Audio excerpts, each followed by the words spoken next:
Salut les serial readers! On se retrouve aujourd'hui pour le point lecture du mois de septembre. Alors je sais, je suis en retard dans mes vidéos de manière générale. La reprise des cours, etc. a fait que j'ai eu du mal à me réorganiser dans mon rythme de vidéo, mais je vais faire le maximum pour que ça s'arrange. Ça a été un petit peu compliqué pour moi de lire au mois de septembre puisque premièrement, en première semaine, je suis allée chez Lilia, on n'a pas franchement lu. Ensuite, je suis allée en Grèce avec une amie pendant une semaine, on n'a pas lu non plus. Et ensuite, c'était la reprise des cours. Donc forcément, ça a été un petit peu compliqué de lire pour moi, mais j'ai quand même quelques trucs à vous présenter. J'ai mis un mois à le lire, mais j'en suis venue à bout. Après 1000 pages de lecture, j'ai terminé Harry Potter 5, donc Harry Potter et l'Ordre du Phénix de J.K. Rowling. Comme d'habitude, je vous en dis plus dans mon bilan de ce challenge. C'était pas mal, c'était long, mais c'était bien. Ensuite, pareil, j'ai mis un petit peu de temps à le lire.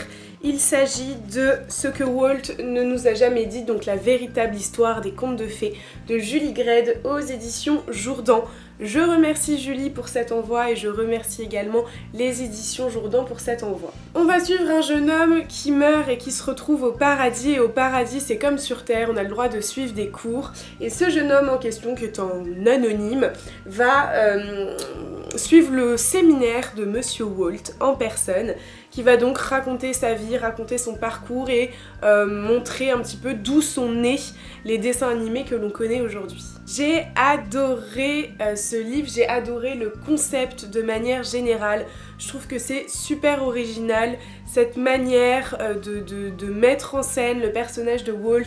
J'ai appris beaucoup de choses sur les dessins animés de ma génération, les dessins animés classiques du style La Belle au Bois dormant, Pinocchio, La Petite Sirène, Blanche-Neige, Cendrillon. On a vraiment un focus sur les détails de chaque dessin animé, on a un focus sur le contraste des dessins animés comparés aux contes originaux, donc les contes de Perrault, les contes de Grimm. C'est des choses normalement qu'on étudie au lycée en français, donc moi j'avais déjà étudié certaines choses. Mais là, c'est une synthèse, enfin ce sont des synthèses qui sont ni trop courtes ni trop longues, le travail de l'auteur est vraiment bien réalisé. On voit que Julie Gredd est très documentée, elle est passionnée par ce qu'elle fait, elle est passionnée par l'histoire qu'elle crée à travers un personnage réel qu'a été Walt. Et elle arrive à dresser le portrait de Walt Disney à travers son personnage, à travers la manière dont le personnage parle de lui-même, toujours sur le ton de l'humour, toujours sur le ton de l'ironie, et voilà, c'est un roman qui fait du bien. C'est un livre qui est très bien réalisé, l'édition est très bien réalisée également. À l'intérieur, vous avez plein de fiches films, vous allez avoir des illustrations au début des chapitres, et voilà, c'est un beau travail de réalisation. Chapeau à Julie, je vous le recommande très très sincèrement, je le recommande à tous les amoureux de Disney qui ont envie d'en savoir plus et qui ont envie de comprendre les origines de leurs dessins animés préférés. Personnellement, je l'ai pas lu comme un roman, ça m'est pas vraiment venu à l'idée, j'aurais difficilement pu l'avaler, et donc j'ai décidé de lire voilà, 1 ou 2 chapitres par jour, et puis même espacé avec une autre lecture. Je l'ai lu en même temps qu'Harry Potter 5, et donc voilà, c'était très agréable de choper quelques petites anecdotes par-ci par-là sans tout bouffer d'un coup. Ensuite, j'ai lu Secret de famille de Louisa May Alcott aux éditions Joël Losfeld. C'est l'histoire d'une jeune femme, d'une trentaine d'années qui s'appelle Mademoiselle Snow et qui postule pour travailler pour une grande famille de nobles, une famille riche, pour s'occuper d'une des filles de cette famille qui a, il me semble, 17 ans. Et qui sombre dans la folie. Et en fait, c'est un mystère qui plane sur toute la famille, de génération en génération. Il y a une espèce de maladie qui se transmet, une maladie de folie, voilà. Et donc cette Mademoiselle Snow va tout faire pour canaliser la jeune fille et lui donner de l'amour, etc., etc. Alors c'est un roman qui a été très surprenant pour moi dans la mesure où j'étais persuadée, mais à 100% que c'était un contemporain. Et en fait, pas du tout, absolument pas. C'est un livre qui a été écrit à la fin du 19e siècle, donc pour moi ça s'inscrit un petit peu dans la lignée des classiques. C'est une plume très particulière qui m'a fait penser aux classiques, que j'ai trouvé extrêmement agréable à lire, avec du très joli vocabulaire, etc. Voilà, très très agréable. Alors j'ai bien aimé ce livre. J'ai beaucoup aimé la protagoniste, le personnage principal, Mademoiselle Snow, qui est un personnage très tendre, très attendrissant, avec une force d'esprit, avec une ouverture d'esprit. C'est un personnage qui est très humble et qui sert énormément à la famille, vous le verrez si vous le lisez. Et j'ai beaucoup aimé aussi cette dimension de mystère qui plane sur la famille, cette folie qui se transmet de génération en génération. Voilà, c'est un mystère qui plane un petit peu pendant tout le roman et du coup c'est un des éléments principaux du déroulement de l'histoire. Alors, pour être très très honnête avec vous, j'ai beau avoir aimé, je ne suis pas sûre d'avoir tout compris. Le dénouement, la révélation, j'ai pas tout compris, ma foi. Voilà, quelles étaient vraiment les origines de cette maladie, de ce mystère, enfin voilà, il y a beaucoup d'autres éléments, je peux pas trop vous en parler si vous voulez lire le livre.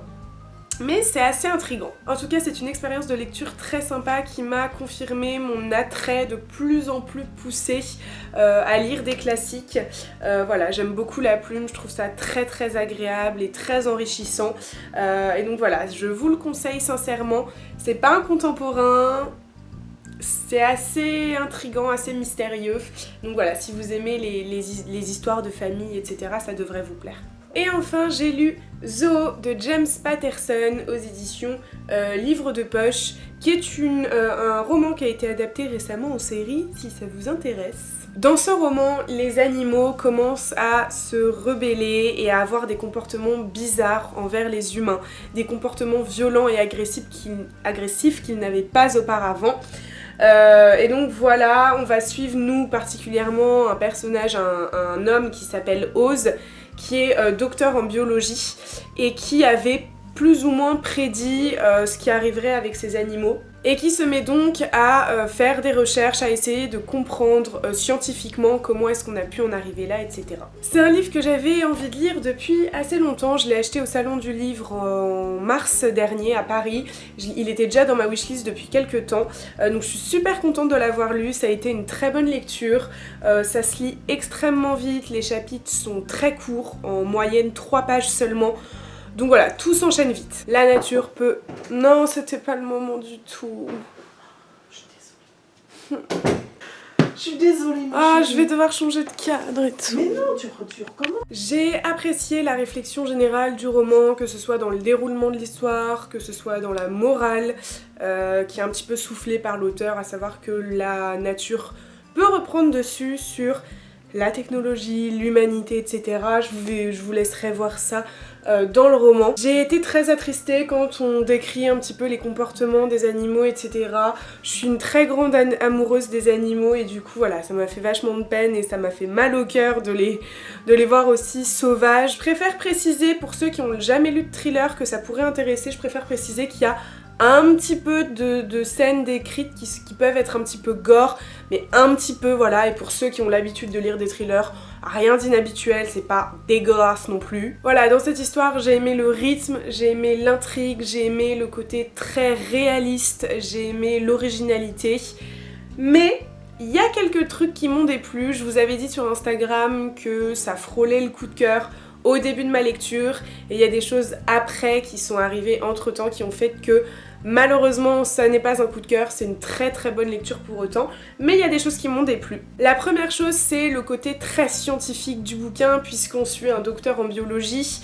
Alors j'imagine que c'est pas très très compliqué, je suis tout simplement pas du tout scientifique et du coup il y a certains éléments que j'ai eu du mal à comprendre, que ce soit pour comprendre le comportement des animaux ou pour porter une réflexion générale sur ce qui se passe, sur la situation du monde. Et la vision trop héroïque, je trouve, du personnage principal de Oz, donc du docteur.